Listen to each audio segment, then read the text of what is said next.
আসসালামু আলাইকুম বন্ধুরা, শান্তির ব্লগ অ্যান্ড রান্নায় সবাইকে স্বাগত। আশা করছি আপনারা সবাই ভালো আছেন। যে যেখান থেকে আমার ভিডিওটা দেখছেন সবাইকে জানাই অসংখ্য অসংখ্য ধন্যবাদ। আমিও ভালো আছি আপনাদের দোয়া এবং আশীর্বাদে। তো প্রতিদিনের মতো আবারও হাজির হয়ে গেছি আপনাদের মাঝে আর একটা রেসিপি নিয়ে। আজকে আমি করে দেখাবো মাটন কষা, একেবারে বিয়েবাড়ির স্টাইলের। তো চলুন রেসিপিটা শুরু করি। আমি এখানে মাটন নিয়েছি 500 গ্রাম, আর এটাকে ভালো করে ধুয়ে পরিষ্কার করে নিয়েছি।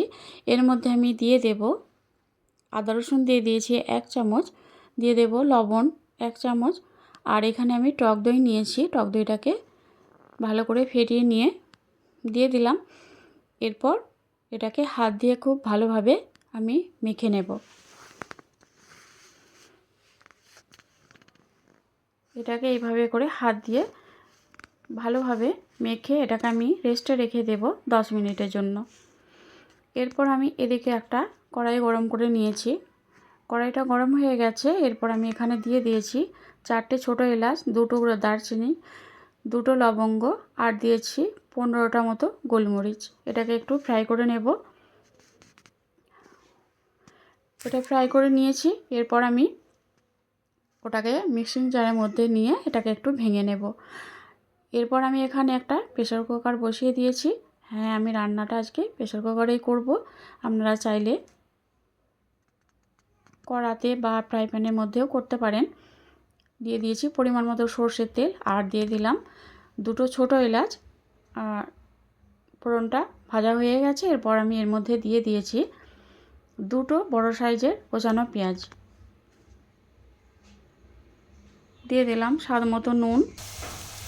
নুনটা দিলে পেঁয়াজটা তাড়াতাড়ি নরম হয়ে যাবে। আর এখানে আমি দিয়ে দিলাম 1 চামচের মতো আদা রসুনের পেস্ট, কারণ আগে আমি মাংসের মধ্যে 1 চামচ আদা রসুন দিয়েছি, আর এখানে 1 চামচ দিয়ে দিলাম। পেঁয়াজটাকে তেলের সঙ্গে খুব ভালোভাবে ভেজে নেব। আর এখানে আদা রসুন দিয়েছি যাতে গন্ধটা চলে যায়, একটু ভেজে নেব। এরপর আমি এখানে দিয়ে দেব মশলা। দিয়ে দিলাম 1 চামচ লঙ্কা গুঁড়ো, 1 চামচ হলুদ গুঁড়ো, 1 চামচ জিরে গুঁড়ো, আর এখানে আমি দিয়ে দেব কাশ্মীরি লঙ্কা গুঁড়ো 1 চামচ, আর এখানে দিয়ে দেব মিট মশলা 1 চামচ। এরপর মশলাগুলো পেঁয়াজের সঙ্গে খুব ভালোভাবে ভেজে নিতে হবে।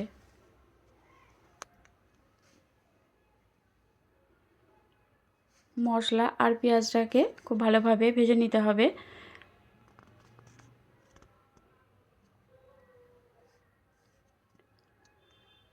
তো দেখুন, মশলা আর পেঁয়াজটা ভালোভাবে ভেজে নিয়েছি, আর এর থেকে তেল ছেড়ে দিয়েছে। এরপর আমি এখানে যে মাংসটা দই দিয়ে মেখে রেখেছিলাম সেটা এর মধ্যে দিয়ে দিলাম। এরপরে এটাকে খুব ভালোভাবে আমি কষিয়ে নেব।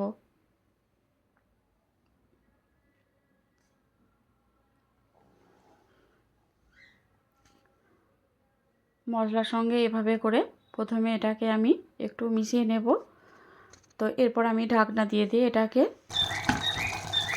দেখুন এর থেকে অনেকটা পানি ছেড়ে বেরিয়ে এসেছে। এর মধ্যে আমি এখনও কিন্তু পানি ব্যবহার করিনি, আর অনেকটাই পানি বের হয়ে এসেছে। দেখুন, এটাকে আমি ঢাকা চাপা দিয়ে দিয়ে বেশ কিছুক্ষণ ধরে এটাকে আমি কষিয়ে নেব। তো এরপর আমি এখানে দিয়ে দিলাম একটা বড় সাইজের টমেটো কুচি, কারণ টমেটোটা আমি পেঁয়াজের মধ্যে দিইনি, কারণ তখন ওটা দিলে মাংসটা সেদ্ধ হবে না ভালোভাবে।